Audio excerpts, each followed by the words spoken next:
परेशानी लागल करे फिकीर हो। कहीं न बुझतिया मोर परेशानी लागल करे फिकीर हो।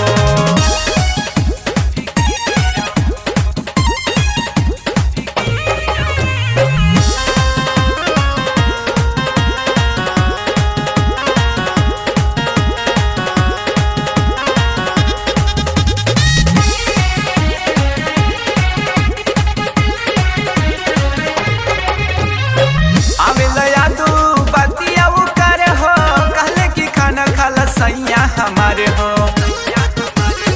ए भौजी आवेला यादो बातिया करे हो कल की खाना खाला सैया हमारे हो। ना लगे घरवा में मानो ए भौजी, ना लगे घरवा में मानो ए भौजी, हो गईली हम हो तंग हो।